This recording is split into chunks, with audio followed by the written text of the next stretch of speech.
and right into the stretch. Looking back and throws up the middle. Rose is on his way around. Picked up by Otis. Here comes the ready or not. Here comes the voice from the sound. Here comes the ready or not. How you like me now? I say, here comes the boom, ready or not. Here comes the voice from the sound. Boom, here comes the boom, ready or not. How you like me now? You don't live in Cleveland, you live in Cincinnati. New Eye Watchman Live to the best damn Cincinnati sports podcast this side of Kings Island. My name's Santori Miles. We got Greg Luther over there. We got Riley Dale. We will eventually have Bengal Dad, but he ran over my dog today, so we're going to have to wait on that. That Dad? did just happen. It did just happen. She's okay, but they hit my dog with the car. How we doing? How we doing? How we doing? Well, that's like sad news. And then we got, since James is not here, because prayers up for him. Yeah, I'm sure most of you that follow these podcasts have heard by now. It's been out there for a little bit. I don't go into too much detail because that's Cincy James' realm to do that, not mine.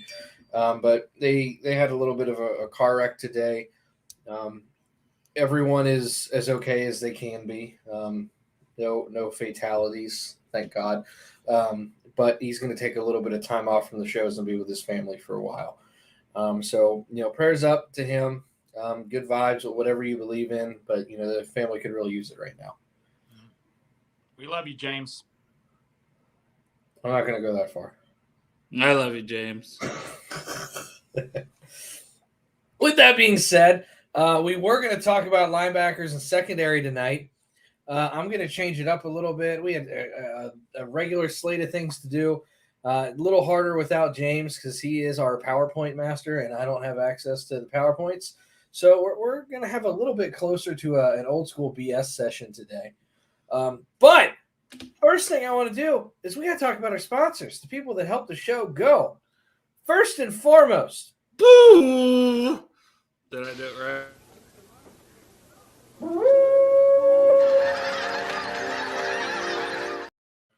Brimminghorn Meadery. Yeah, we're not as good as Santori, Greg. Yeah. Brimminghorn Meadery. Do you like honey? Do you like wine? Do you like mead? Do you like a nice subtle buzz while you sit outside on your second-story Lebanon apartment deck while there's 3 kids trying to play basketball in a parking lot with no hoop? So do I. It's a great way to sit back, relax, and enjoy the ambiance of where you're currently living, even though you wish you had a home. But guess what? The economy sucks, but that doesn't mean you have to. Use our code 15% off, HOODAY9, Brimminghorn Meadery. You get 2 bottles for that order. They're going to ship to most anywhere in the United States with the exception of Montana and a couple other places. Don't know what Montana did, but they got fucking axed from that program. So I'm sorry, Montana. Get your shit together. Get Brimminghorn. They like the Bengals. They're Delaware Bengal fans. You can't ask for anything better. Cannot. And now, for our newest sponsor. And Can we do the porn one? I'm going to try. We're gonna have some fun with this. This might be the last time I ever do this sponsor. All right.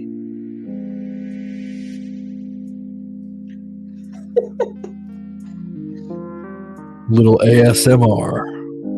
Three-Way City. A local brand supporting local brands. Do you like Cincinnati chili?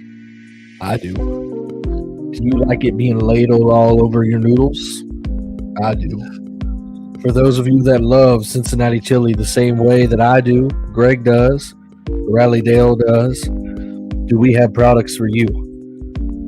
We got hats. We got shirts. We got jackets. It's not gay if it's in a 3-way. No, sir. Nothing's gay about a Cincinnati 3-way. Not that there's anything wrong with that. But remember, don't cheat. Have a 3-way. It's not gay if it's in a 3-way. That's about all I got.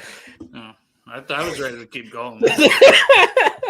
Threewaycity.com. Seriously, local brand paying homage to obviously our region's favorite food.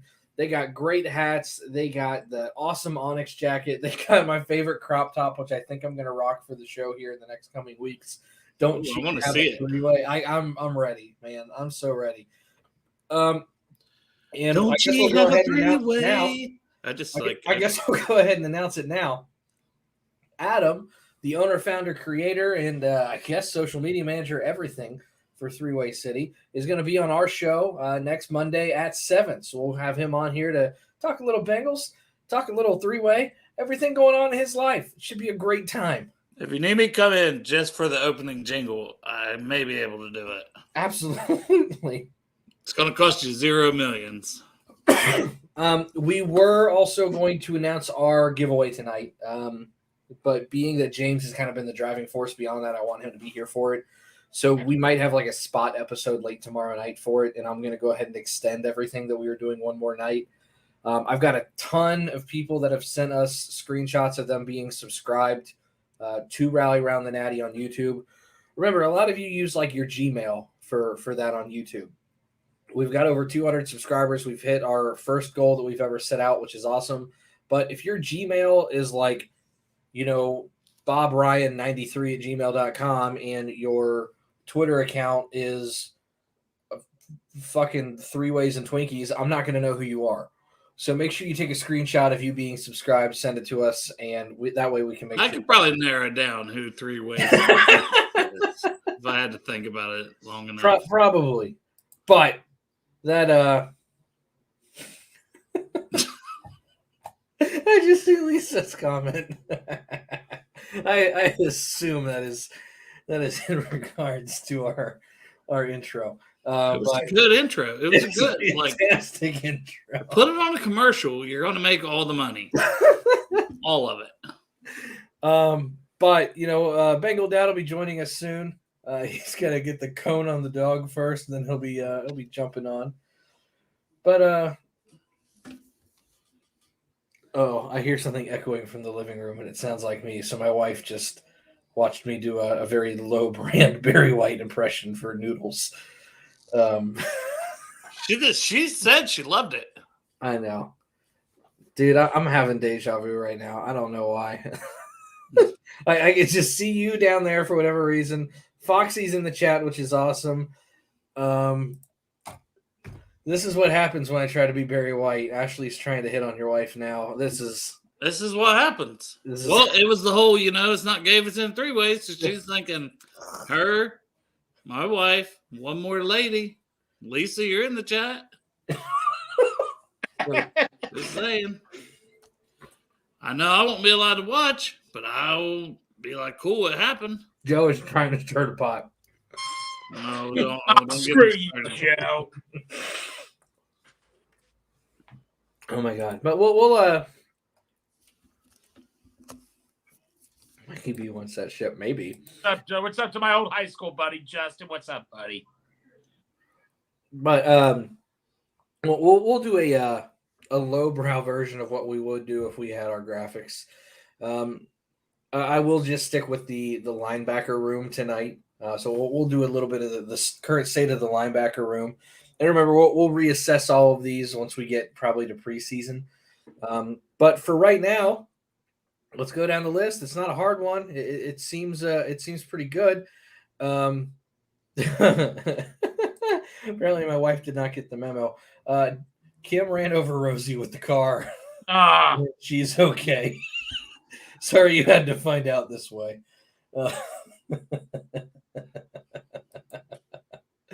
I'm not laughing at this one, Ashley, because, we'll start with the linebacker room. Oh, this is off to a Logan Wilson. My baby. She pulled into the driveway and they forgot that Rose was out. And they sideswiped her. She's good. She's okay. She's good. I don't know if this is funny, Santori, but Yeah, She popped in like Kramer out of Seinfeld. dead. Oh, I need some cereal. Welcome to Rally Around the Natty. Let's restart it. Let's do the porn thing again. yeah. All right, I'm just making sure she's okay. Logan Wilson. You all right? Just, He's not, oh, he's it's not been a okay, day. Greg. It's been a day and a half.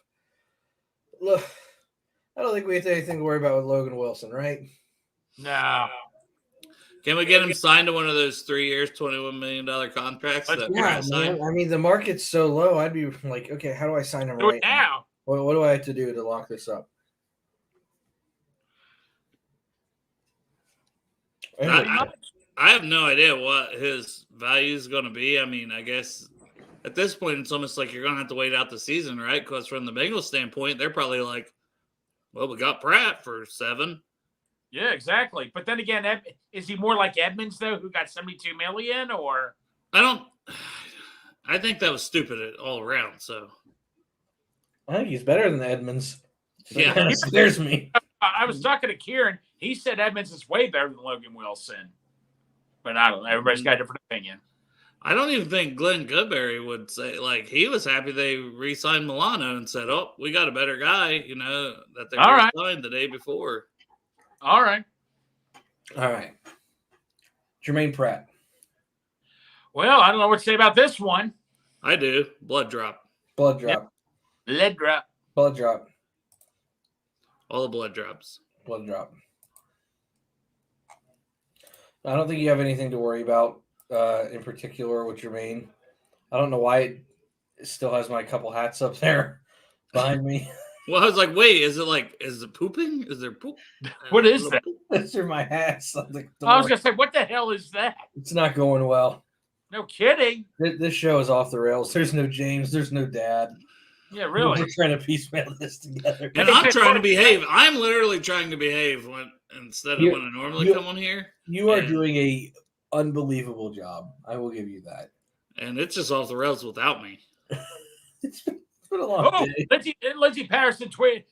Some in the group chat website. Lindsey Patterson on Twitter. What about Greg, are you doing this again? You do this. It just says "oh." Cody Ford 1 year, $1.08 million. So he's a vet minimum. The contract details are, I don't know if that's her, but that's Aaron Wilson 4 minutes ago. Okay, so we're not paying his ass. Yeah. Well, no kidding. The Bengals and Bourbon. That makes that feel better that it was a vet minimum because I'm like, the guy really has not done anything at tackle or guard. Is that what Bengals and Bourbon sent? Okay, I didn't know. I'm guessing, Greg. That's the only news out there, buddy. It said Lindsey Patterson on Twitter is what he sent us. Yeah, that's what she's talking about. What do I you give? expecting to happen this late in free agency? Why do you always get so excited about the group chat, too? Oh, Santori, you should have seen it last week when I was doing the daily 3:30 shows. Like, the first couple days was like, anything he was, it's like, woo! And Matt was getting his news from the spaces. And he was just whatever Matt was saying, he was wanting to relay with. Yeah, and when I was getting ready to go to bed. Hold the phone. We got something legitimate to talk about here. Lil Mac? Yeah, we might be shelving the linebacker talk. That's the first I've heard of it. I heard of it earlier when I was on Jeff's show, and somebody mentioned something over the weekend too. I don't know where that's going around at, which I ain't seen Rick the Rock forever.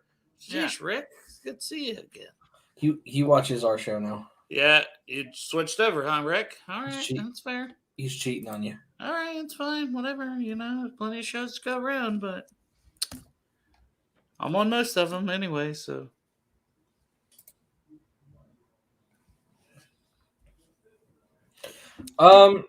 Depends what he costs, man. Like, there aren't a whole lot of players in the NFL I would turn down based on talent. Yeah. It's going to be talent versus dollars almost every time. Depends what I have to give up and what he's going to cost. Where is this a rumor or is this just an opinion? Rumblings from The Chargers. What? The Chargers Twitter sphere must be having something going on. Like I said, it's not the first time I've heard it was from Rick. So there's something out there, but I would just say it's probably nothing. It's probably just somebody said like, oh, wouldn't it be maybe Mac would want to go to the Bengals and chase a ring. I mean, I'm not going to bitch about it. I'm not seeing anything of legitimacy on Twitter. No, I never heard I of got it. hiccups. And by the way, that was fake news. I had nothing to do with that Jared Alexander thing. I don't know where you guys said it was me. I didn't say anything. Was it Matt? It was Matt then. You and Matt are the only ones that come up with this bullshit. Well, yeah. Well, get your Foxy, you gotta slow down before you hit enter. No, actually, it was neither of you. I should have never added pork chop to the group chat. It was pork chop now that I think of Yeah, it. thanks a lot. You said I should have never added pork chop to the group chat. Yeah, I know he's on here, but I'm just saying. He's coming up with bullshit rumors. So now you pin it on me. Yeah. I did say that earlier. Yeah, no, apologize. Say this was fake news. I don't think he will. Okay, it's okay. Depending how much fireball he had, he may have genuinely thought that was really news. I'm just kidding. It's okay. Pork chop is about one bad rumor away from being excommunicated from the chat. Yeah. You were Mel slept for a day. I hope you enjoyed it. You're gonna get fired. Where's Dad? Yeah, Singletary Let's going to continue the with linebacker. Texans. That one bothered me a little bit too. Foxy mentioned that $3.5 million for 1 year. I thought he would be the perfect. He's quick. He can catch passes. He's 25 years old. You don't know even quite what you have yet fully in him, but there's potential. Like for a small deal, I would have been all over that. Oh, hell yeah. Apparently, Foxy just can't spell. Me neither. It's Foxy. It's okay. I'm the one with dyslexia. I have herpes. Well, you gotta earn that. I was born with mine.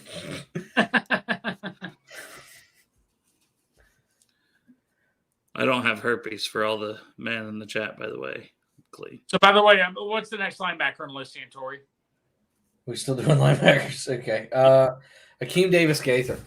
I thought he was going to have a big year when because I was prepared for practically, but I thought he was going to have a big year for us. But apparently, I guess he'll still be our backup. But I tell you what, if he ever had to come in and start, I would not complain. I still got a lot of high hopes for him.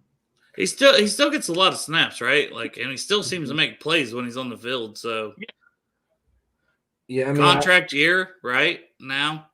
Yeah, for him. now it's a contract year. He's not going to cost you anything to bring back. There's not going to be the production level, and there's not enough tape for anybody to back up the truck. And if you can't pay Logan Wilson for whatever reason, and you have him and Pratt, and they're highly athletic roaming the middle of the field, that's really not a bad option. Yeah. Mike Hughes is signing with the Falcons. Who's he? Cornerback. He's a former first-round guy. Oh, okay. But he's only like 25, 26, but he's not been good. Wait a minute. The Falcons just re-signed Bradbury. They just re-signed Slay. They just signed... No, that was the Eagles, bro. Wait, who's this now? Falcons. Oh, so same Different birds. Different birds. God damn it. We do like birds. But these Let's are say different, Tori. Oh, different birds. dang it, Santori. What? Then the chat, then the text message popped up. And it was you. I'm gonna go in the group chat and I'm gonna be like, Well, sorry that Island of Foster Moreau, and then Greg's gonna be like, what is happening? that's kind of what I just did. Like, God damn it, Santori. That's literally what I just did. You did that on purpose to get me fired up, didn't you? Yeah. Well, it It worked. It Emotional works. Greg is the best Greg. Yeah, but come on, man. I had enough on Dale's show today with Jerry Rice. I mean, I can only take so much. No, we got more. All right, fine. I can take it. But I know Bengal Dad wanted to get in on it, so we're going to have to wait till he gets here. Bengal Dad's gonna come in and tag in for me, so then I can head up to the house and make sweet love to my lady. Right. Probably not. I'll probably go to. It was my understanding that there would be no math. That was just for James. Yeah. I was just wondering. I'm like, wait, I had to do it 2 or 3 times. I'm not capable of that anymore. Show the Lutheranism one. Oh, this is a good one. What are you? A grilled cheese sandwich. That's all I got. All right, so Greg, what would you compare our newest safety signing, Nick Ford, to when it comes to Lutheranism and a food? You know what? I'm glad you said that because unlike you, Dale, I asked you and you chicken shitted out of this. And all that. So, read the Big Savage graphic. Read the Big Savage graphic first. I'm waiting. It's my trash, you the maid, so you bagged him. I'm a savage, yeah. Classy, bougie, ratchet, yeah. Sassy, moody, nasty. This is why James is better. He'd have had that like ready to fucking go. Yeah. And I'm like, where is it? What button do I hit? I'm waiting. But How no, do I run my own podcast again? he comes at James you. spoiled you. You know what he is? He's got speed. He comes at you hard. He's like a gusher. When you chew on that gusher, it goes blah and all that. And that's what Nick Ford is. He is a gusher. That sounded very sexual, all of it. Yeah, no. Comes at you fast and hard and then gushes need over it. And That it's like, came out the wrong way. I need a that's what she said button. yeah, Girl. That's what she said. We need gotta to get that one. he said. But he's a gusher, though. I bet he is.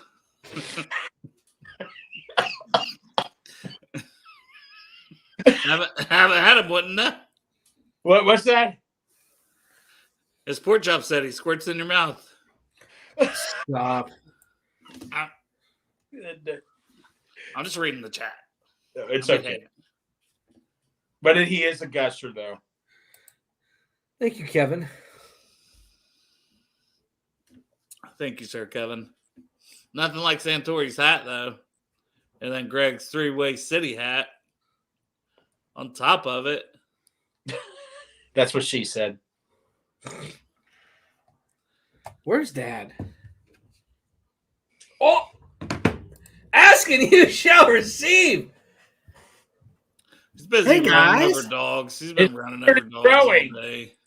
Oh my goodness! You missed an exceptional moment of the show where I said something along the lines of, Dad's getting a cone for Rosie, and Ashley jumped in the chat and said, well, what's wrong with my dog? I said, oh, Kim ran her over with the car.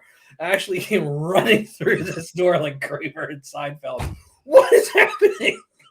Yeah. And Santori, instead of just trying to explain it, he just laughed in her face for 5 minutes straight.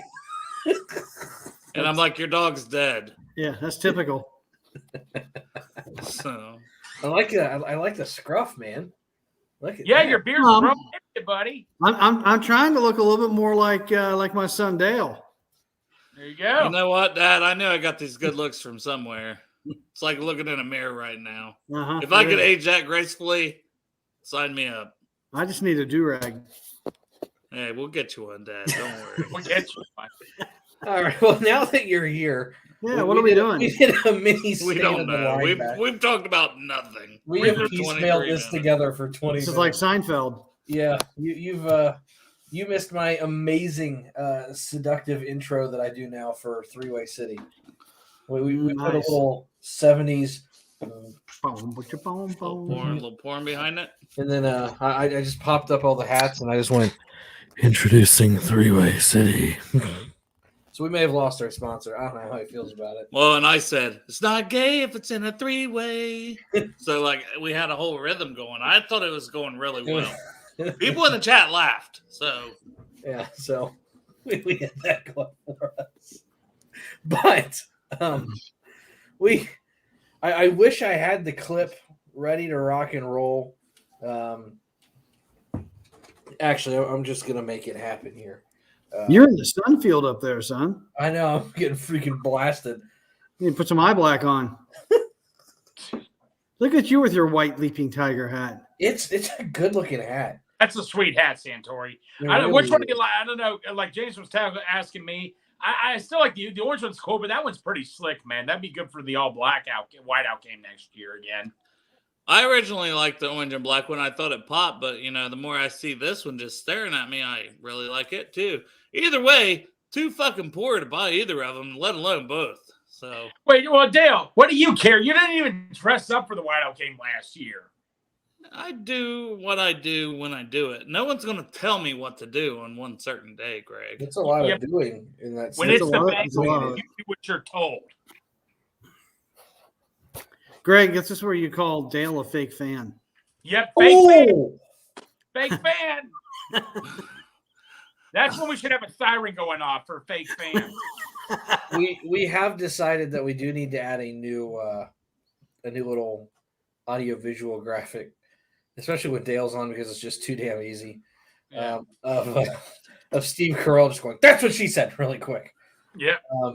Greg, I need you to explain again to my dad how you described Nick Scott, the newest Bengal. I thought you were going to say why Calvin Johnson is better than Jerry Rice. Oh, shut the hell up over that. Start with Nick Scott. Fired up. Nick Scott as a Nick Lutheran. Scott, he's got speed. He's like a gusher. When you chew on that thing, it goes blah, comes at you fast and all that and stuff. You said something about hard earlier too. No. It hits hard. Yeah, you did.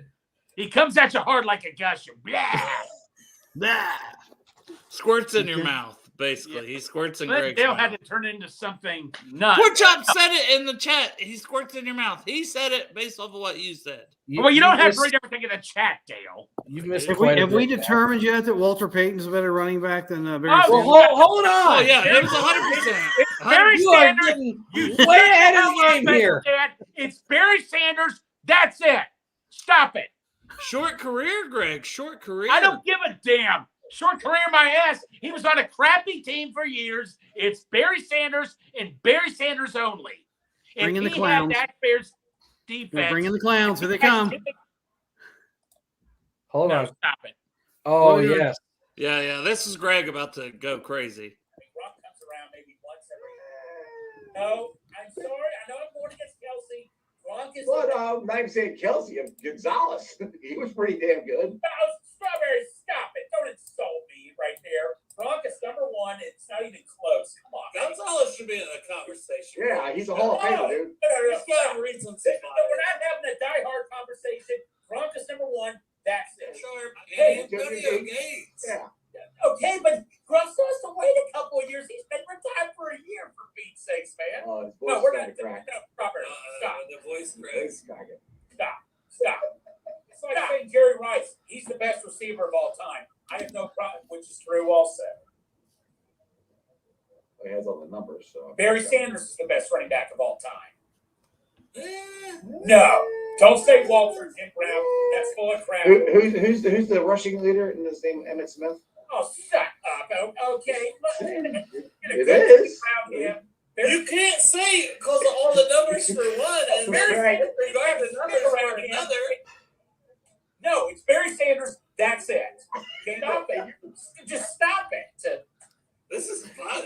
It's not fun for me because Why is Calvin Johnson a better wide receiver than Jerry Rice all the time? oh, stop it.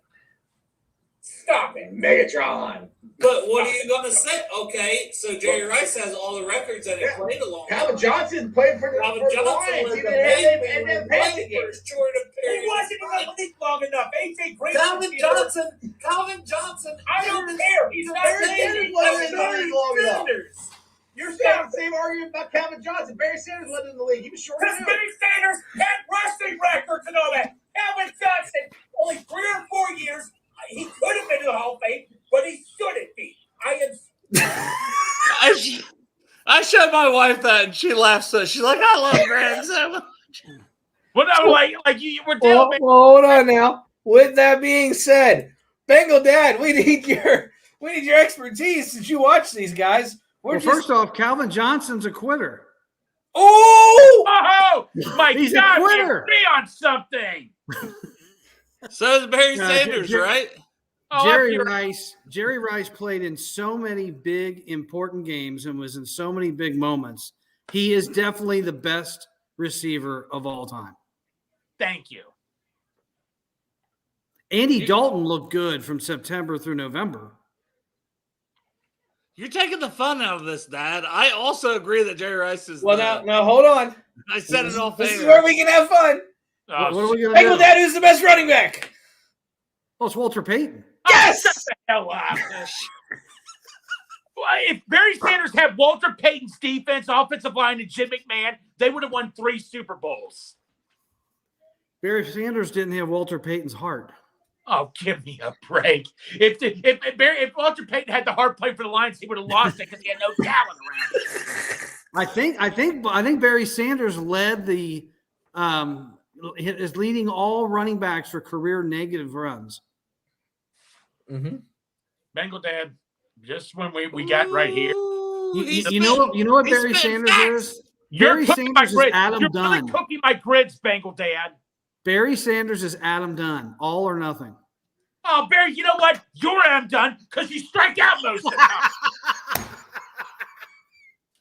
Rebuttal, Greg. Rebuttal. Barry Sanders, watch his highlights. Nobody will ever come close to Barry Sanders. I don't care what people say about Jim Brown. I don't care what people say about Walter Payton. The Lions in the 90s were just like the Bengals in the 90s. Barry Sanders did everything on his own. He did everything on his own. I asked David Fulcher a question one time when I met him.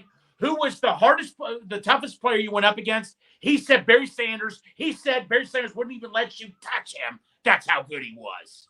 That's my trash you done made, so you bagged him. I'm a savage. Yeah. Classy, bougie, ratchet. Yeah. Oh, I needed every second of that. Me too. Perfect. I was like, I just need to stall until Dad gets here because we had a whole conversation 20 minutes before the show. I was like, I need this moment because I know you guys are going to disagree. And Greg is so fired up. He over is this so Barry fired up. Sanders thing. I love Greg. We love the passion. That's why we love you. No, I'm passionate, man. Like I say, man, when someone look, man, everybody's have a right to their own opinions, but I stand. I know. And listen, even when you're wrong, you're passionate. Barry Sanders is not the best running back. You're wrong. It's okay. No, so Dale, in all honesty, who is the best running back? Just be serious with me. I lean toward Walter Payton, the longevity, just how good. He didn't have great lines either. They had a damn good defense in Chicago. He was that team for so many years. All right, fine. Santori, what's your pick? You're probably going to agree with Dale, but go ahead. Well, I will say that my favorite running back of all time is Walter. Does that make him the best? I don't know. It would be incredibly difficult if I had him and Barry Sanders in front of me. Wait. We're also asked to say Tori who hates running backs. Yep. He's a fake running back fan. That's my favorite position. But it would be. If you ask him who his favorite running back is of all time, he's going to say it's D.D. Dorsey. Yes. There you go. I like D.D. Man, if I genuinely had to pick one. I mean, I think Marshall Faulk should be in the conversation. He's Marshall so versatile. Faulk. So Dale, this is my three running back tandem. I have Barry Sanders as my main guy. My receiving running back would be Marshall Faulk. My goal line guy would be Jerome Bettis. What about Emmitt Smith? I mean, like the longevity. Stop it. I am only saying it for the argument of the longevity and to break that record and to running backs don't last that long. So he had to do something right. Here, Greg, I will agree with you on the Emmitt Smith. Man, that's like saying Pete Rose was the greatest hitter of all time. What's that? That's like saying Pete Rose was the greatest hitter of all time. Pete Rose was not the greatest hitter of all time. Rose was the go to baseball of all time. Pete was. Right, but he wasn't the best hitter. He got on base. He wasn't the best hitter. You can get on base. There's plenty of better hitters. I mean, you got George Brett, you got Rod Carew, Tony Gwynn. All time. Ted Williams. What? Ted Williams is the best hitter of all time. End of conversation. Ted was probably the best. How many World Series rings does he have? I don't give a shit. Doesn't mean he's hey, no World Series rings. Barry Sanders didn't have a Super Bowl ring. He's fucking himself here. No. That's different. How? No. Because Barry Sanders didn't have a line to run behind. He made himself a line. Ted Williams didn't have a pitching staff. Okay. Maybe. I don't know. I'm just. Yeah, Ted Williams went to war. He was out for 3 or 4 years. It's hard to argue that. All right. Trump hard. People were trying to murder Ted Williams for 4 years. Well, no. Barry Sanders went to war by himself because he didn't have a team. And now Ted Williams' head's cut off. What? Yeah, he's crying. Ted Williams' head's cut off. Oh, He'll be back. He'll be. Yeah, he'll be back. and he'll still All right, out guys, Barry this is going way Sanders. too far. This has gone way too far. I'm sorry. This has gone the perfect level of far. It needs to keep going. I don't know, man. But yeah, no. Like I say, I stand my ground. I'll still say I like Corey Dillon more than James Brooks. I will say that. And Bengal Dad's probably going to hate me for saying that. It's okay to be wrong. Well, it's okay to be wrong. I was wrong every day growing up. Trust me. Hey, Bengal Dad, it's okay to be ignorant too. Did Corey Dillon ever catch a pass? I don't give a damn. He didn't need to catch a pass because he ran over everybody. Until he got to the goal line. Oh, Then he ran backward. Hey, He Bengal ran Dad. backward. Bengal Dad. Hey, how many Super Bowls does James Brooks have? Oh, Corey Dillon didn't get a Super Bowl ring. So that matters now? You got to put it into fact. But then again, Trent Dilfer has more than Dan Marino, so you can't say that. That's why rings don't matter. It's a team sport. That's what my buddy always tells me. He does it based off rings. I said, so you think Dan Marino's better? You think Joe Flacco's better? The only time you really need to look at if postseason matters or not is when you get guys like when Dad said Jerry Rice always was there in the postseason. Yeah. I mean, Bengal Dad. AJ Green, not so much. But Both were fantastic in the regular season, but some guys don't do well when it's a big game. Yeah, but Bengal Day, you can agree. Jerry Rice didn't have the talent Randy Moss had. He didn't have the hands Larry Fitzgerald had. He didn't really have any special talent, but he worked his ass off. Right, he had the work ethic. Yeah, he just worked harder than everybody. Yes, he was out there the day of the Super Bowl working out. Still, that's how it's like Joe Montana. He wasn't fast. He wasn't elusive. He didn't have a strong arm. He just beat you. Yes. That's why I like Jerry Rice. Joe Burrow. That's why Joe Burrow's got a lot of those, that dog exactly. in him. Joe Burrow doesn't have the arm. He doesn't have a lot of things, but he's got that mentality in him. It's all about mentality work. He's gonna work. He's gonna work. He's gonna put in the work. That's you can't find that. You can't teach that in anybody either. Can't measure heart, man. You never can. No. I do want to keep on with this position stuff because Foxy put a good one in the chat. Hey, I'll let you guys finish it. I wanted to hang in as long as I could, but it's about 40 minutes in, and take care. I need to head out. Love you guys. Love you, Dale. Ew. This is a good one because I've had this debate many times with my dad, and I don't know really where he stands on it. And as a former DB coach, it's near and dear to my heart. Is Ed Reed the best safety of all time? Oh, no. Here we go again. Heavens, no. No, Troy Polamalu. No, one guy said Polamalu is a lot better than Ed Reed. No. Is Ronnie Lott the best, Bengal Dad? I got a bad connection, so I can't hear exactly what Greg's saying.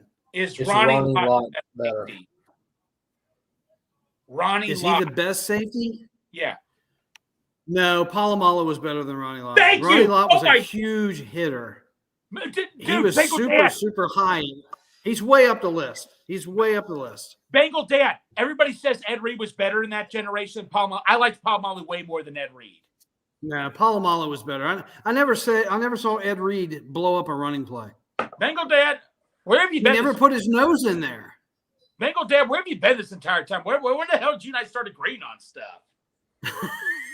Can I tell you? That beer, man. Can I tell you who I think would have been the greatest safety of all time? Medeo Williams. No. Who? Bob Sanders. I was about to say, who was the most important safety in our generation to his team? Who never got to play. Every time Bob Sanders got hurt, the Colts sucked. Yes, he did. It was without fail. I never saw a guy that controlled the defense as much as that one single player. Now, people say Ray Lewis would, but Bob Sanders was amazing. Wasn't it Dwight Freeney who controlled the defense or Robert Mathis? That team was not nearly as good when Sanders was out of there. That's true. Because he was the quarterback of the defense. That was true. And it amazed me. He's the reason I always say safety is the most important position on defense. He's the reason I say it. And if I you never look, saw a guy that could just dictate a game. he would play the pass exceptionally well. He would come up and hit the shit out of you in the run game. He didn't care. He's only like $185 too. He was 5'9", 5'8". He was a little guy. Yeah. But he didn't give a shit. It was like having Mike. I'll tell you what, there's nothing more fun than having a safety that's an enforcer. And that's what Palomalu was. That's what Dawkins was for the Eagles. No, Bengal Dad, remember this with Palomalu. I remember he was playing the Bengals. He could line up at the line at the last second. He could run all the way back and play center field. I mean, remember how he timed that one sack on Carson Palmer perfectly? Right when Palmer snapped the ball, he knew how to time everything perfectly.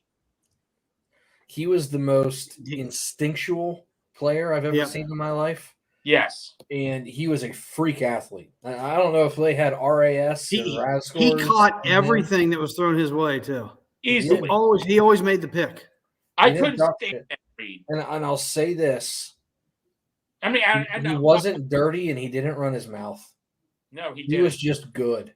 And it pissed you off.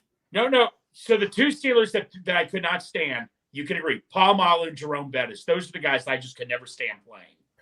Well, the one I hated worse than him, I couldn't stand Hines Ward. That's true. I couldn't stand that smile on his face after he just freaking kicked you in the face. James Harrison, he drove me nuts a lot too. The year we had, I keep forgetting we had him that year we were in Hard Knocks. I thought that was kind of cool. No, I'm just glad I don't have to play Palomalu anymore. I think I just had a PTSD flashback for about 5 minutes. No, you know what? That was the worst. No, Jerome Bettis was my worst. I couldn't stand Jerome Bettis. He drove me nuts the most. Was Blake DePickens the combination? I mean, if I'm like the entire league, because Aikman it's not of the entire league. That might be Aikman to. No, that was Steve Young to Irvin. Aikman to Irvin was up there. No, Aikman to Irvin was up there. I'm trying to think. In the 90s, you still had Montana and Rice. Well, Marvin Harrison wasn't. Steve Young and Rice. And then in the back end of the 90s, you had Young and T.O. Wait, was it Manning? Well, what Greg is saying, you had Manning and Marvin Harrison. But for the early 2000s, wasn't it? Yeah. Culpepper. I don't know. I get lost at that point. That was kind of a bitch. Culpepper and Moss was indefensible for a while. That was true. No, Randall Cunningham, that year they had Randall Cunningham. I was rooting for the Vikings that year when it was Cunningham, Moss was a rookie, and they had Chris Carter. That team was unstoppable until they lost to the Falcons. You probably don't remember that, Santori. I remember everything. Even before you were born? I'm an elephant. All right. Fair enough. You know what favorite mine was who was John Elway's better target late 90s? Was it Ed McCaffrey or Rod Smith? Rod Smith was damn good. Yeah, McCaffrey was decent, but Rod Smith is. I mean, he's borderline. I'm going to move rooms, but he's borderline Hall of Fame if he didn't make it. What? Oh, he's hopping. Where are you going? I'm moving rooms. Moving rooms. Is Shiesty around you? I'm going to bring her on. Where's Conehead? It's fine.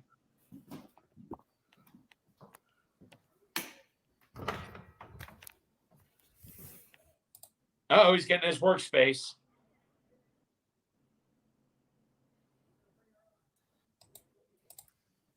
All right, maybe my internet will work better in here.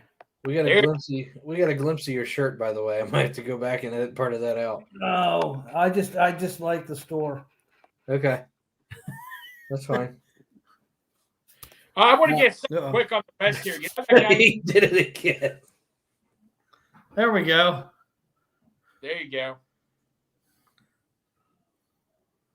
Man, it's still glitchy for me. I got one last, I guess we'll call it greatest conversation, because we're about 45 minutes here, and there's just nothing going on right now. Let's be honest. Yeah. Even though it's only been 2 years of it. Right. Is Burrow to Chase the best quarterback wide receiver combination the Bengals have ever had? Easily. What? Palmer and Chad. Is it still Palmer and Chad right now? That could easily get changed in a year or two. We've lost Dad. We need his insight here. No, that's a good question, though, Santori. That's a damn good question. All right. Well, let me put it this way. What would you rather have? Palmer and Chad, AJ and Andy, or no, AJ and Andy is dead is last because of Andy pretty much, not AJ.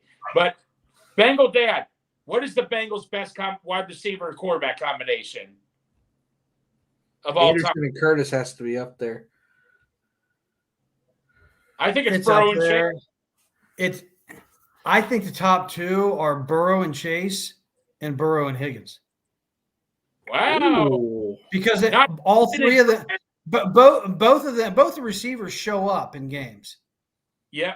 Trent Johnson didn't show up in big games. No, he didn't. I mean, the one out of those three that hasn't shown up, and it's because his line is Burrow. Where does the Andy and AJ rank? In big games or regular? Oh, that's a good question. Never mind. In big games, they're horrific. But in regular games against the Ravens, they're terrific. Oh my God.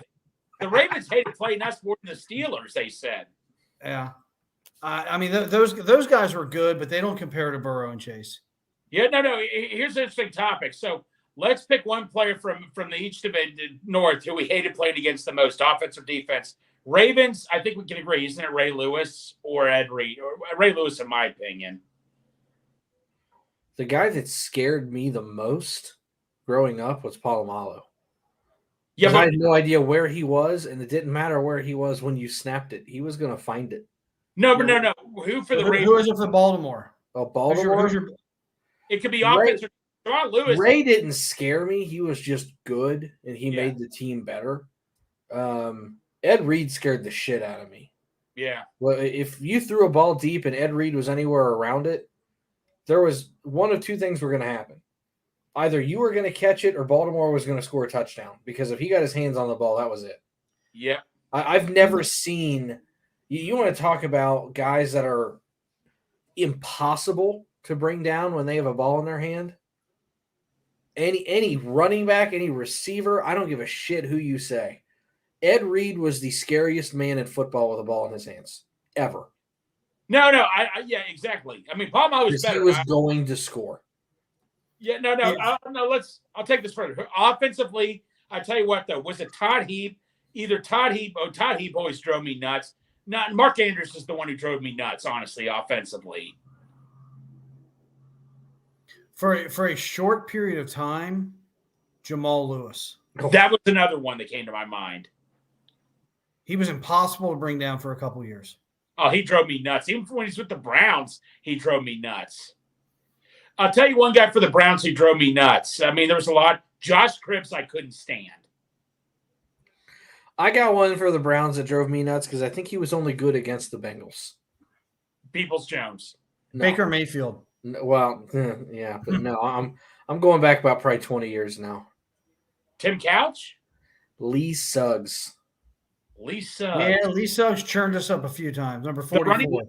Yeah, he churned us up. He tore us to pieces a few times, and he only averaged like 3.4 yards a carry in his career. But against us, my God. I'm going to go back further on the Browns. Bernie Kosar. Oh, he drove you nuts? Oh, my God. He was so unathletic, and he still made the plays. It was like Oral Hershiser pitching against the Reds. You got a guy out there that looks like he just walked out of a library, and he just dominated.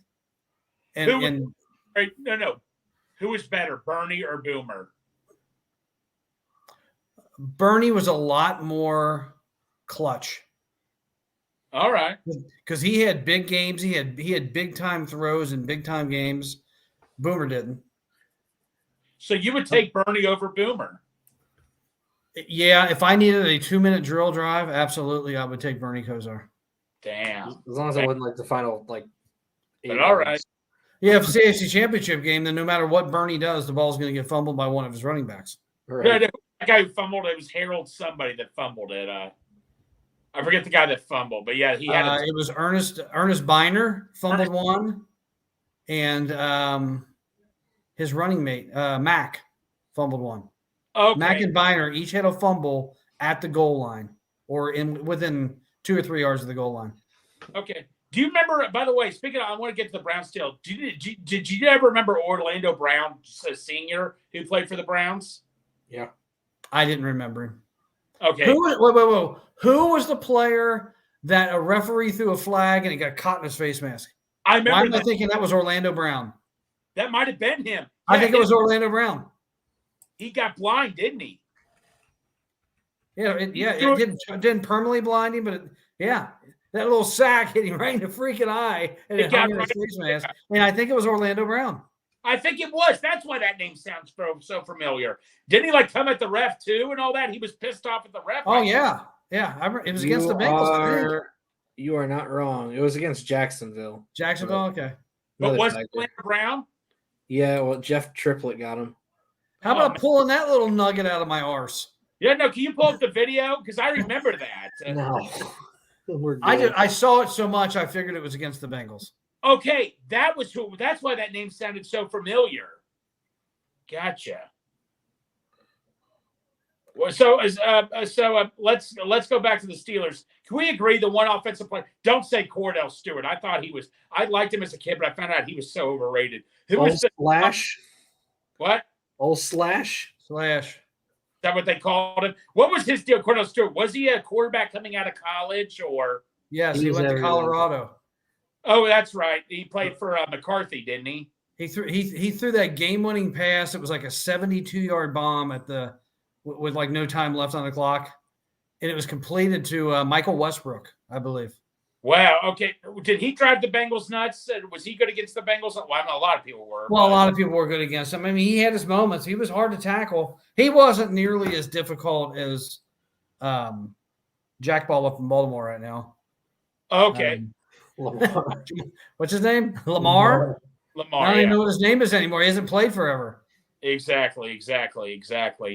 But no. Like I say, Jerome Bettis. Can we agree? Jerome Bettis was the one. I just couldn't stand him. If it was 4th and inches, 4th and 1, you might as well just give up. Remember when he just plowed over? Who was that guy for the Bears? That linebacker that was really good. And he just plowed right over him. Urlacher. Yes. Plowed right over him. I'm like, who? Here, I'll go to the Wayback Machine again. Yeah. One of the scariest running backs I ever saw play against the Bengals that was in our division. Don't say it. I know you always bring him up. Is it the one I'm thinking of? Round 09? Who? Round 09. No, this is back in the 80s. Oh, because you always say Rashard Mendenhall scared the shit out of you. No. Well, he ran violently. Earl Campbell. Earl Campbell was an absolute beast. No, he looked so badass because he had one of those tearaway jerseys on.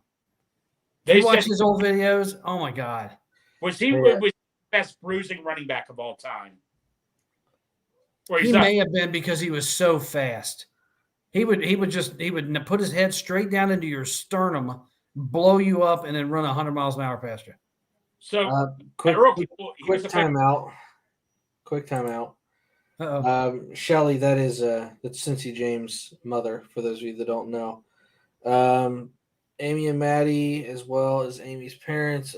Maddie has been taken back to pediatric ER at University of Kentucky after vomiting. Concern is head injury. Amy is still waiting on x-ray. So please, we mentioned at the beginning of the show, but please keep them in your thoughts and prayers. We love you, Jim. So hope everything's going okay. Absolutely. For sure.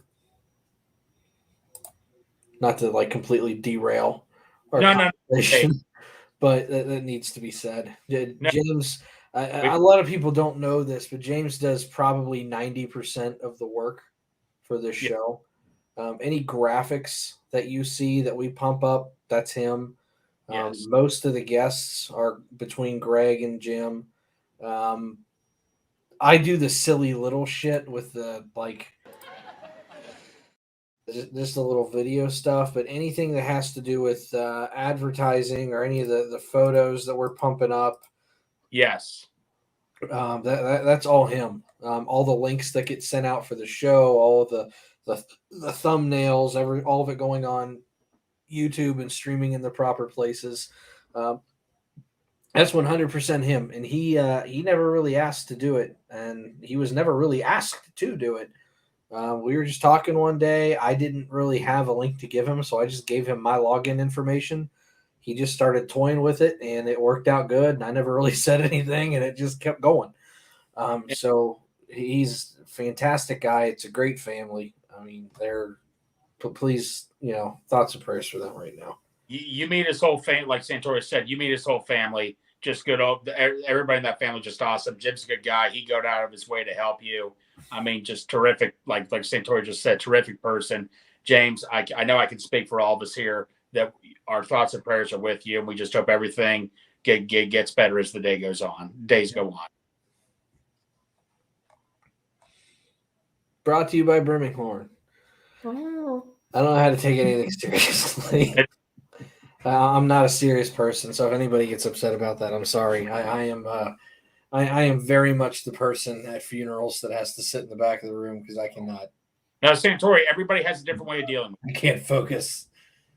It's all right, man. I don't know how many times Dad and I have been at funerals and we've been in the back room watching the Reds or making fun of people. I don't do it. I don't deal well with serious stuff at all.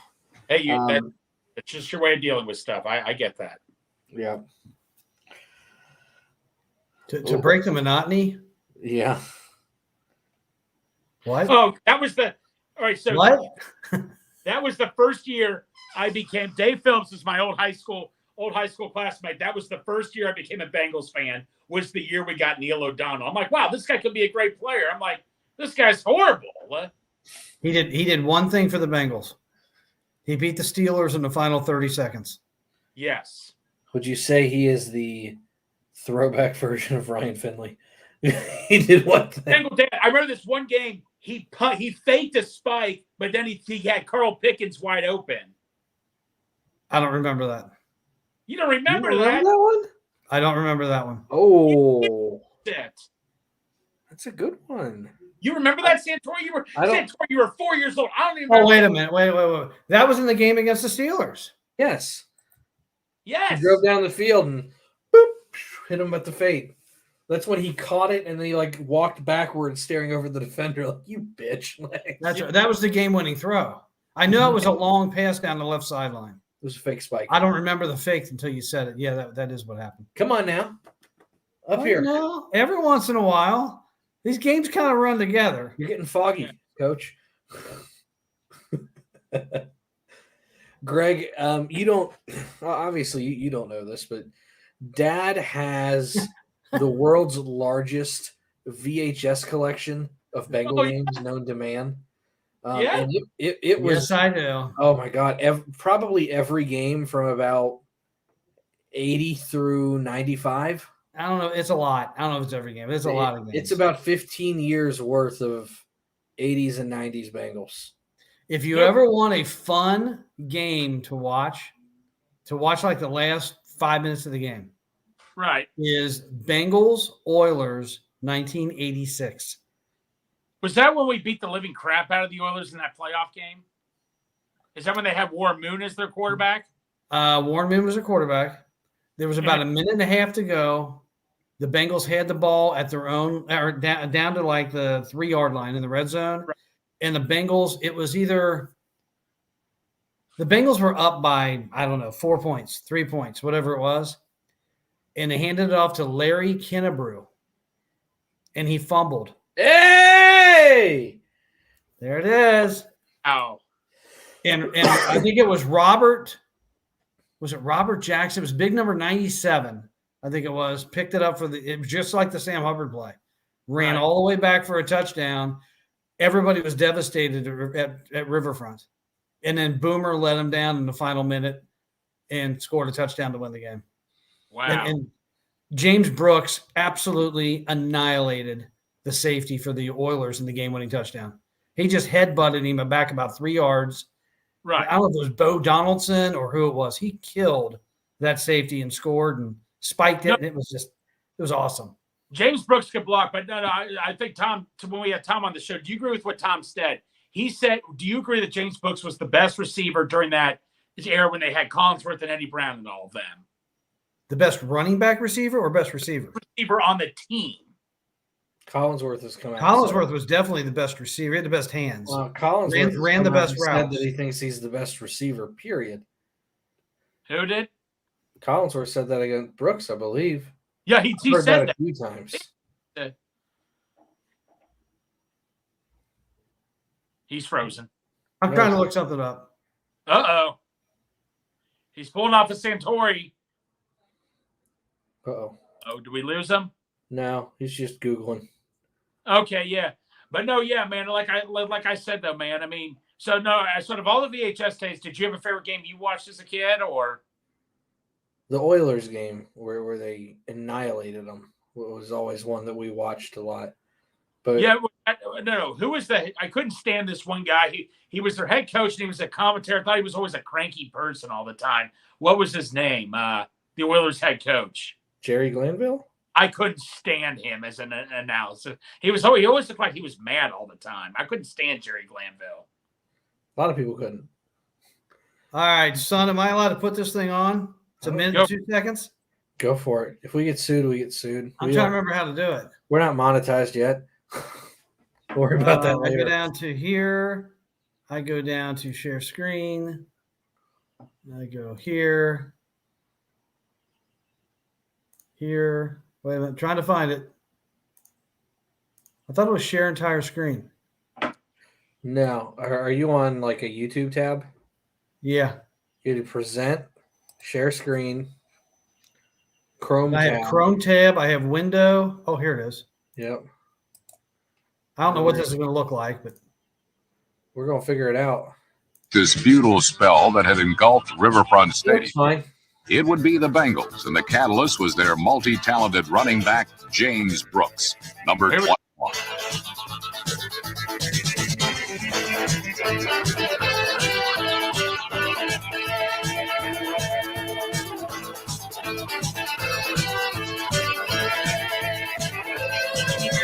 Brooks' 24-yard touchdown run early in the second period recharged Cincinnati's offense as the Bengals jumped in front 14-7. It was the beginning of a whirlwind afternoon for Brooks, whose quickness and acceleration would play a major part in deciding the outcome of this game.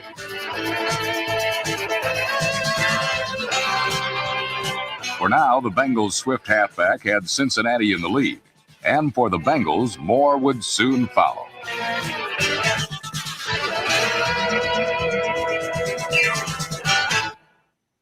What? What? What? It stopped. That's all you got. That didn't do it. Nope, you lose. How do I get that off now? There. No, but when I tell you that he probably had at least 75 VHS tapes, if not more, of full games. Yeah, I've got that full game, and they didn't do it. Well, Bengal Dan, with your job, no, because you worked long hours. How did you manage to catch Reds games and all that? I just watched them all. I would get off work typically by 7:30, until I got into my other career doing finance. Right. Then I couldn't watch every game. I just listened all the time. Gotcha. But I didn't miss anything. Now, like during the 1990 Nasty Boys era, did you try to catch every game, or the 1990s? Well, they only had one good season. Well, one good season, yeah, but that one good season 90, did you catch every game though, or? Yeah, my mom had season tickets or weekend season tickets. I can't remember what it was. So I wound up going to both playoff games and both World Series games. We were right over first base in the green seats. Oh, we had great seats for all that. Were you at the game where Billy? I can't remember this thing. Billy Bates came in. Were you one of those fans screaming and hollering, "Why is Billy Bates coming in?" No, I like Billy Bates. That guy's a little dude and all that. Dennis Eckersley, he barely hits one off Eckersley. He hits a little lucky bouncer off Eckersley, and he barely gets on base. Mm-hmm. No, it was just No, I like Billy Bates. Oh, you didn't want to put somebody that was a better hitter up, really, that didn't have speed. You had to put somebody in. Otherwise, they'd have got a base hit from like Louis Quinones, and then they had a pinch run for him. So you had to put somebody that could give you a shot without blowing a player. But Denver, I mean, like, dude, like, I look at that whole team, man. Dave Stewart, Mark McGuire, Jose Canseco. I still try to figure out how the hell they beat that team. Jose Rio.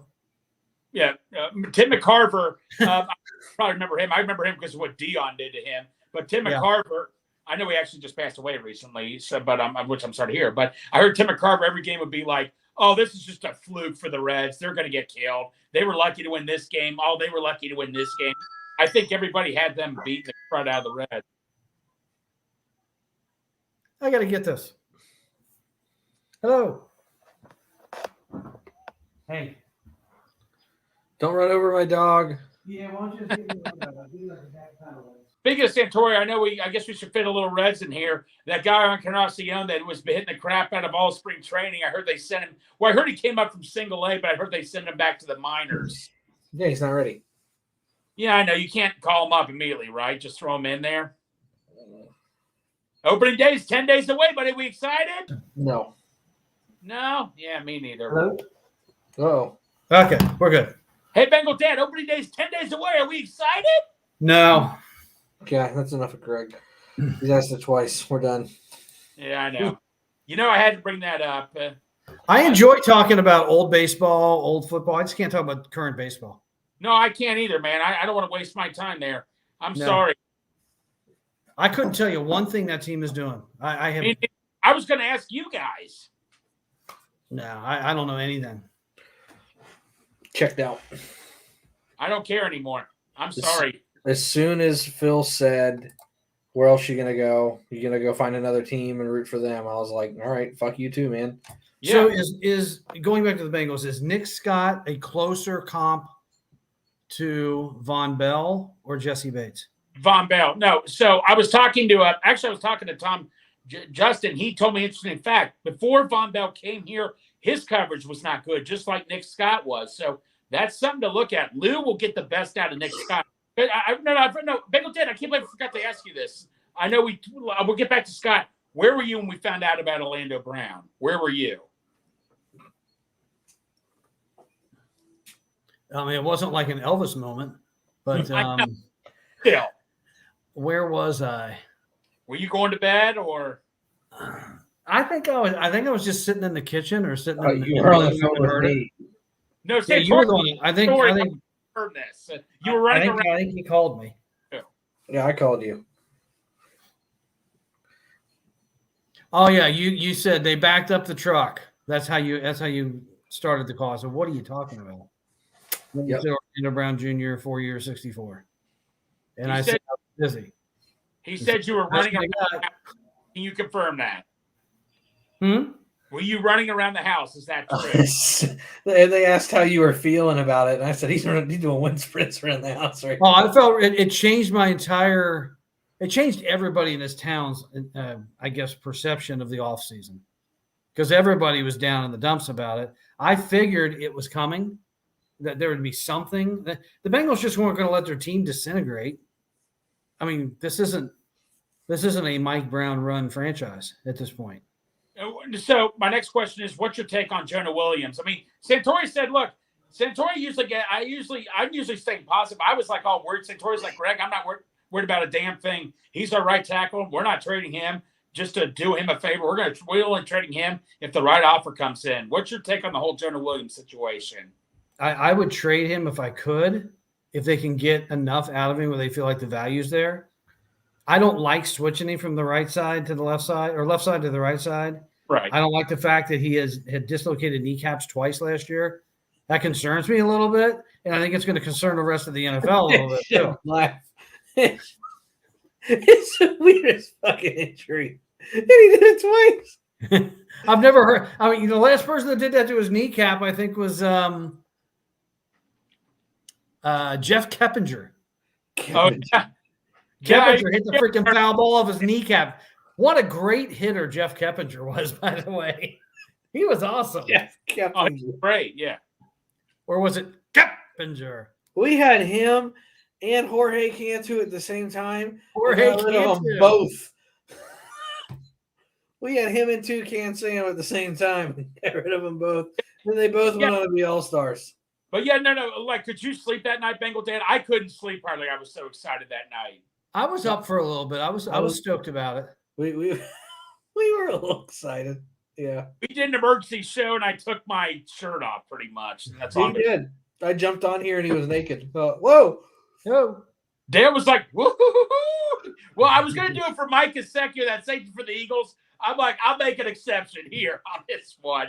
But yeah, no, like Orlando Brown, like Chiefs fans are bitching right now saying, oh, he was never good for us anyway. He never did anything. Yeah, they're showing videos of him falling down during practice. And here's the deal. He has had some pretty bad reps. Yeah, everybody does. If I went in isolated 5 or 6 reps from Trent Williams over the last 5 years, I could probably find some really abysmal shit too. It's not hard to do. Everybody has terrible reps. I can think of some absolutely atrocious reps for Joe Burrow, like the first throw of the season last year where he threw a pick 6 on a fucking floated 10-yard out. And Minka caught it like a punt. 3 straight passes against the Bears. Yeah, like shit happens. It doesn't mean he's not a good player, 1. 2, have you seen what we've had to deal with? Like someone put out a great graphic. It was Joe Burrow's rookie year, and it showed how many starts each lineman got. Yeah. And it ended with like Shaq Calhoun and Alex Redmond, and it was like, oh my God. Yes, I will gladly take Alex Redmond. Oh my God. They had like so much faith in him. In every year, it was just like, oh my God. No offense to him or anything, but oh my Lord. No offense. He was an asshole. Him and his family. I didn't know. Okay. Freaking father-in-law is fighting people on Twitter. We want all the offense. Very offensive. That I didn't hear about that, but oh yeah. If you tagged Alex Redmond and said something negative about like this motherfucker can't block or something, yeah, you would have a guy, and I forget his name, in your mentions like that, and it was Redmond's father-in-law. It would defend him. You don't know football. You don't know what the fuck you're talking about. You screw this, screw that. I'm an ex-Marine, and I'm like, oh, all right, cool. I'm a car salesman. But we know the same about football. Wow. I did not know that at all. But Nick Scott, like Bengal Day, a lot of people just didn't know who he was. When you looked him up, man, I mean, this guy's a heavy hitter. He reminds me of a little young Von Bell kind of in a way and all that. And what I heard, I think one guy tweeted it out, LA fans were more sad to see him go than that other safety Rapp, who most Bengals fans wanted here. He was a big-time fan favorite and everything here. So I'm excited. When Lou says that's who he wanted, that's all I need to hear. Am I right? That's good enough for me. The thing that I like doing is looking at fan reaction for when they lose a player. Yeah. Okay. If someone signs for big money and the fans are like good riddance, he's probably pretty damn good and rubs somebody the wrong way. Right. Orlando Brown. If he went somewhere and signed for like $4 million and the fan base is really upset that he's gone, right, it's a damn good sign. Yeah. For everything that I've seen, just kind of reading between the lines, he was a fan favorite. I don't think they have fans in LA, but the ones that are fans, I'm getting like some serious like Ryan Friel type vibes. Like someone that's really, really fun to watch that just fucking goes. That's kind of what I'm understanding. I've seen a couple highlights of him where he looks like he kind of taunts a little bit. I don't want to get a 15-yard penalty after you just make a great play. I don't like that.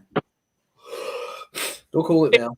In that, but no, he worked his way up. What is he, like a 7th-round draft pick? Just worked himself up in the special teams, and I think he's starting the Super Bowl against us, if I'm not mistaken. He's only got 3 years of experience, and he's almost 28. He was a really, really old draft pick. Right. And he was a really late draft pick. And one report I read on him is that they still see him as an ascending player who's getting better. So he hasn't reached his. So he's like a late bloomer, right? Sure, which means you're probably going to get 2 really, really good years out of him, and he's going to fall off the face of the earth. I'll take that. What's kind of funny, and you're talking about fans that their reaction when a player leaves, and I don't know if this was posted by a Ram fan that was upset or a Bengal fan that thought that he wasn't all that good.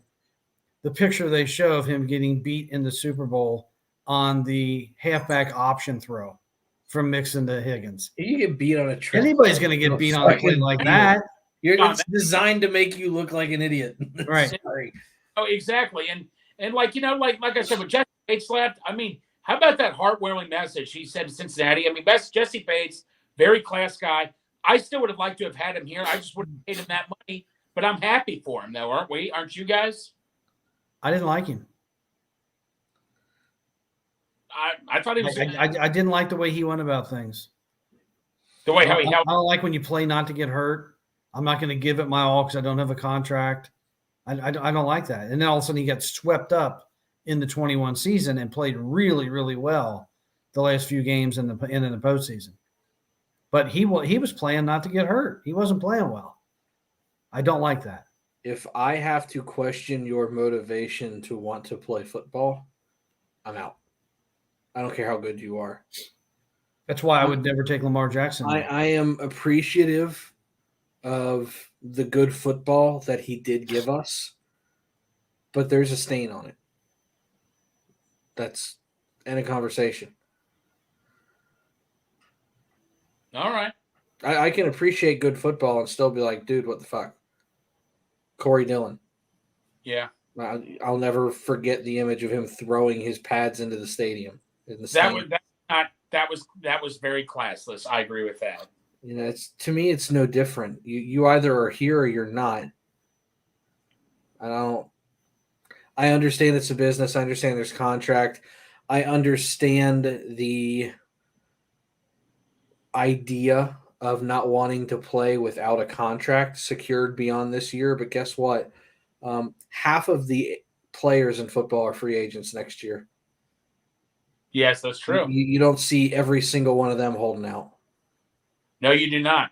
I mean, it's a crying shame to not get a long-term contract and your consolation prize is to get paid the average or whatever it is of the top 5 players in that position. That's a terrible consolation prize. I think it was his agent that told him to do all that, really. I think he was listening to what his agent told him to do, Dave Mullins. Sports are better without agents. What? Sports are better without agents. You know what? There was an old baseball player that had this saying, and it represents all sports, but he said, baseball was made for kids. Grown-ups only screw it up. That's like that in all sports now, if you think about it. And it's true. That's made the most sense to me ever. That's the best quote I've ever heard. Yep. I remember him well. Oh, Reggie Rembert. Reggie Rembert. He had a bit of the old catch one in the middle on his eyes. Oh yeah. He was cross-eyed a little bit. He was quite a receiver out of WVU. Came to the Bengals and nothing. Reggie Rembert. WVU, right? Go Ears. I'm allowed to say that, right? Go what? Mountaineers. Yeah. Go Ears. I know what the hell you were saying. Okay. Since we're kind of talking obscure things. WVU whiskey glass back there. Oh, yeah? Yeah. There you go. You can ask Dad. I have a very large affinity for the state of West Virginia. I love them to death. Gotcha. Yes, he does. Whether it's Marshall, WVU, West Liberty, I don't care. I'm like West Virginia. Let's go. Exactly. There's some interesting conversation going on here in the chat.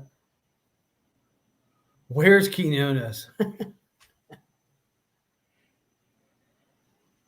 I have no idea. Damian Harris. Who's Damian Harris? He's going to the Bills, but who is he? He was one of the running backs for the Patriots. They had 2 of those. Oh, okay. Yeah, they did. They lost. Everyone, you heard Schultz sign with the Texans, so Monroe is pretty much our last hope, pretty much. Who did Schultz sell with? Or sign with? Texans. He's staying in Texas. Remember we were on the phone, and I told you what I would offer him. 1 year, $8 million. He got for 1 a year, prove it deal. He got 1 year, 9 on a prove it deal. Okay, I didn't need to go to freaking agency school. I can do math, guys. It's not hard. There you go, man. Agent Santori. You know, there was a time where I almost did that. We looked into that, didn't we? I had a meeting with ProStar Sports Management and their head agent. His last name was Buck. I want to say it was like John, or it was like Joe or John Buck, which made me laugh. Right. He was at one of the top floors of the Scripps building downtown. And I remember his office was straight across the street from Great American Ballpark, and you could see straight down onto the field. And he walked through what schools I would need to go to and what I would need to do to become a sports agent. That was high on my list at one point, but law school was just not. Well, you had to be an attorney. Law school was not something I wanted to do.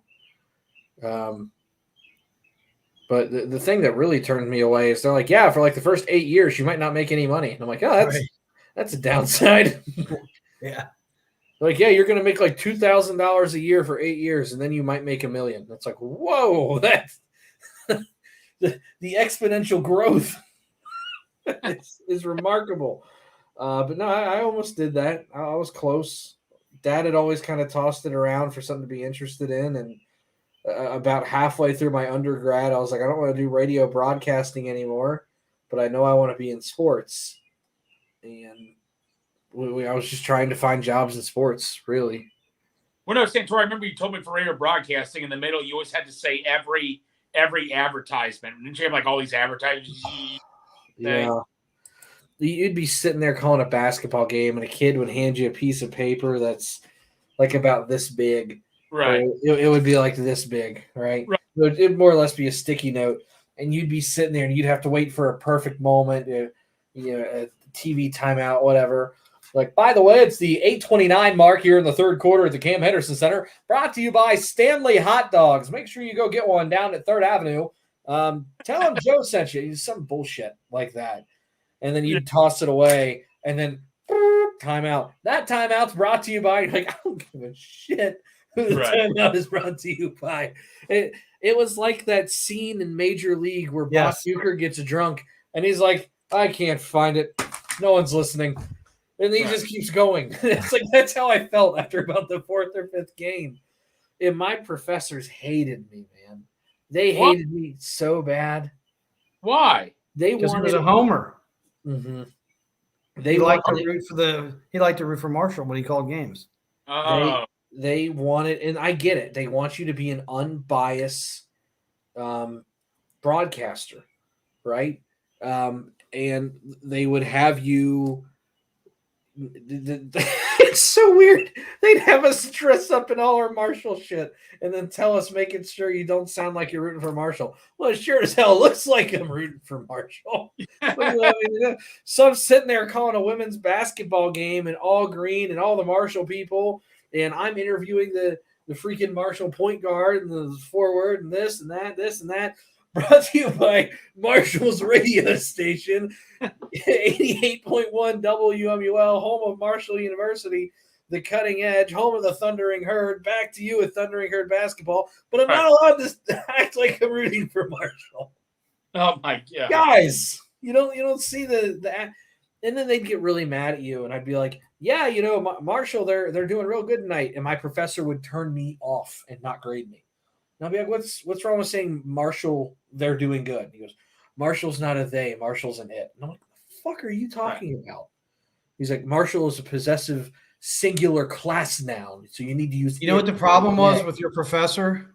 Your professor didn't understand your audience. Your audience wants you to root for Marshall. Right. People didn't tune in to hear fucking Marty Brenneman because he might be rooting for the Cardinals. Right. No, he made it clear. I hate the fucking Cubs. And it was great because you were part of him. Like, all right, we got one of our own in here. This is awesome. And that's the way I was trying to be. And they were like, no, we can't have that. And I would get excited when I would try and call a home run. They're like, oh, the radio system we have can't handle when your voice gets that high. And I'm like, so what? Get better equipment. Yeah, seriously. I'm trying to make a name for myself. Right, you're trying to get the fans excited, man. Come on. I think this question's for you. Frank Cardi. No, I don't. I'm sorry. Tom I think he's from the Huntington area. So I mean, I had a very, very, very difficult relationship with that radio station. They were just jerks, huh? Not necessarily. The professor and I did not see eye to eye on anything. To the point that I won 3 national awards, first place for broadcasting, and he didn't tell me. Really? I never knew. If you go into Marshall University and you go to the radio station, I have 3 gold plaques with my name on it in a trophy case, first place, second place awards. I don't even know what shows they're for. I think one was for a news broadcast. I guess it did well. And why didn't he tell you? Don't know. Wouldn't tell me. I showed up multiple times to collect the awards. I never got them. What a jerk. No, I had issues with that department. They did not like me. They saw me as a lone wolf. And yeah, to be fair, WMUL is a 6-block radius. It did, and we ended up having to switch over to internet waves so people could get it. That's awesome. But no, I mean, Dad would listen to me at home. I would come on. I used to be on a show called what was the name of that show? I don't remember. Sports Buzz. Yeah. And they had that stupid intro. It's time for Sports Buzz. The main guys they always had on there, and this is what bugged me. The guy that they always promoted to do all the shows, right? Right. We had one guy, and here's the deal. Those 2 outworked me easily. They outworked me. They wanted it more than I did. I can't even compete with that. One guy's name was James, and you can't help your accent, but my God, on the radio, it drove me nuts. The other kid's name, and I'm not going to say his name because I don't want to call him out too bad in case he ever sees it because it's kind of mean, but he had lisp, and he was hard to understand. So I had one guy came straight out the holler, one kid who was stumbling all over his own teeth, and then me. But, I guess they didn't like my work ethic. They didn't like my attitude. They didn't like the fact that I tried to be, I tried to model myself after Gus Johnson and Josh Lewin and like the guy that you see every once in a while for the minor league games now who's like, right. I forget his phrase. It's like lock it, shock it, stock it, restock, whatever it is. He's just right. He's funny as hell. And I tried to be a character on air, and they couldn't stand it. Well, Santori, can you send me, do you have any old recordings of you doing any of this?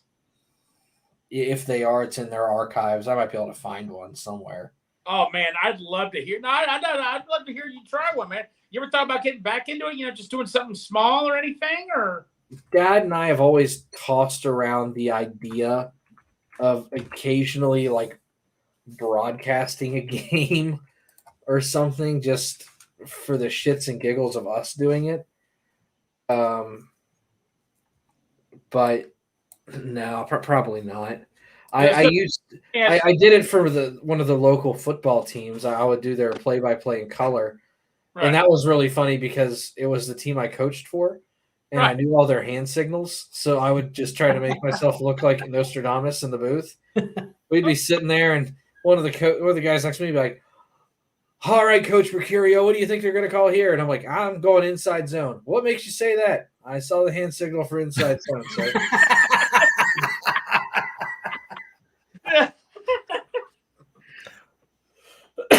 I used to get in trouble.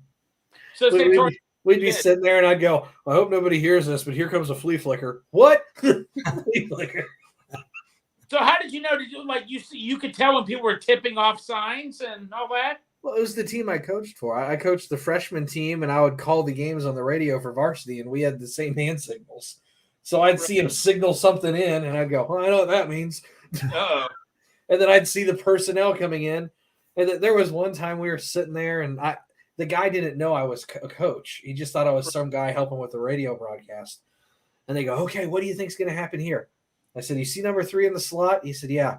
I said, he's going to bend an over route and catch it right on the seam and split the safeties. And he goes, oh, that's a bold prediction. Sure enough. And he goes, whoa! Yeah. I was like, that's the play they called. What do you mean? Like, coach for him. Just not down there tonight. Oh. I had fun with it. They still ask me to do it, but I don't get off work until 6, and I'd need to be on air by 6:30. It's hard to do. No, I heard like when you first started on the radio business that you don't get paid anything. Is that true? No, you don't pay a damn thing. No. So Stephen A. Smith said he lived off tuna fish and Kool-Aid, he said, when he first started out. I believe it. All right, let's hear this horrible audio if it processes correctly. Wait, is this you? Yeah. This is the first walk-off I ever had to call, and I was nervous as hell. I was nervous. I think I've heard this one. You have. It's not good. No. It's fun, though. It's the only one I got. Gotcha. Wells gets the sign he wants in the pitch. He'll be skied to right field. Oncoming is the right fielder and the second baseman. Diving will not make the play. It falls in fair. Rounding third will be Dundon. The throw to the plate will be late. And the Herd win on a walk-off double down the right field line on a failed diving attempt by the right fielder. I didn't know what to say after that. That's awesome, man. I got hung up. Or you need to get back into this, man. No, that was bad. It will be this. It will be this. Yeah, a lot of will be's, but that's all right. I want to hear you do a sponsor. We are sponsored here by whatever, Chevrolet. And son, what was the number one rule I told you about broadcasting? Stay behind the play. Stay behind the play. Absolutely. Why that? You get ahead of the play and you think something's going to happen, like, it's gone. Well, it's off the wall. You know. You got to stay behind the play. The beauty of radio is they don't see what's going on. Oh, okay. So if you stay half a second behind it, if they hear and then you wait half a second, there's a high drive, and it's like, oh, okay, right.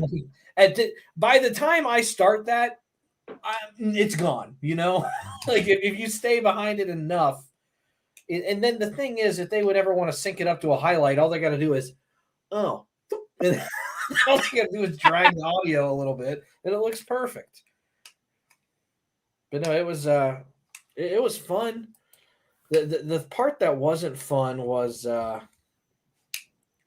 you would go in. So I had 7 a.m. classes. Right.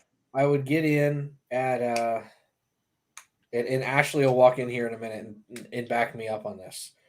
I had classes Monday through Thursday from 7 to 11. And then I had one class like Wednesday night for 3 hours. It was like 6 to 9. I hated it. From 11 to 11:30, I would walk over to the student center, get something to eat. And by 11:45, I had to be in the radio station. Right.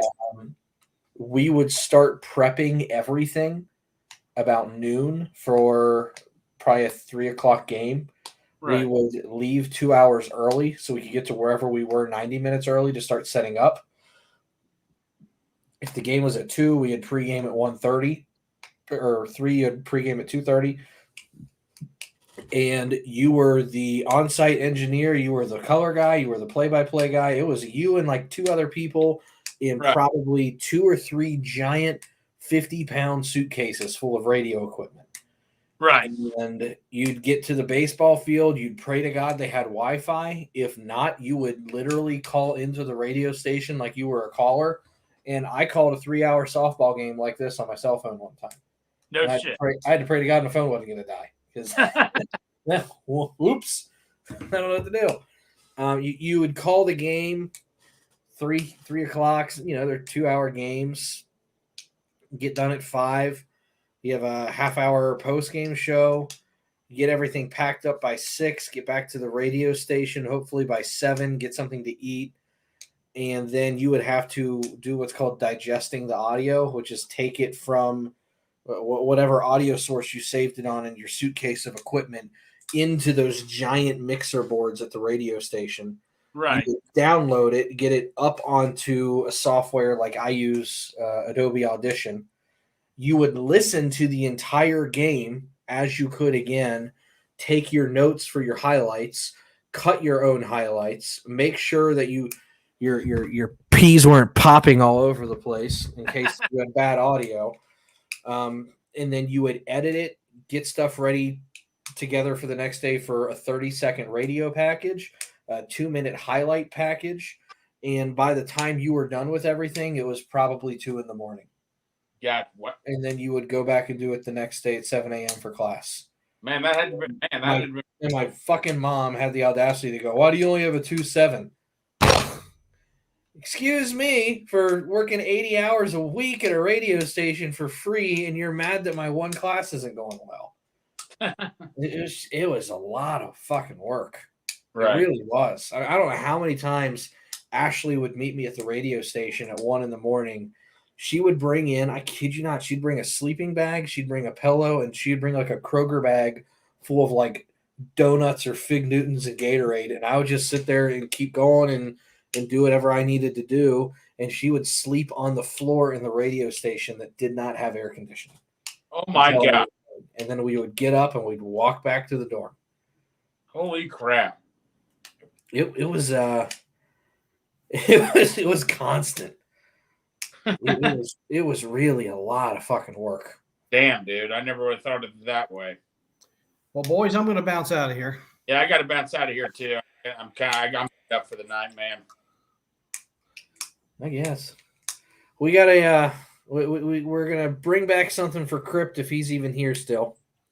I think he's probably here. Crypt, we're gonna sing off tonight, and the way I'm choosing the song is I went back on the Billboard Top 100. I went 50 years ago from today. I figured, 1973. We probably all know the number one song, right? And we do. So I've got it for us to play, and I'll put Bengal Dad on the big screen here. And Why would you do that? He might not even know the words, but I know he knows the song. And anybody who's seen a Coors commercial in the last 20 years knows the song. Keep on riding, riding on through. All the world, join me. Start a walking up train from all Right into the stretch. Looking back and throws up the middle. Throws is on his way around. Picked up by Here comes the ready or not. Here comes the boys from the south. Here comes the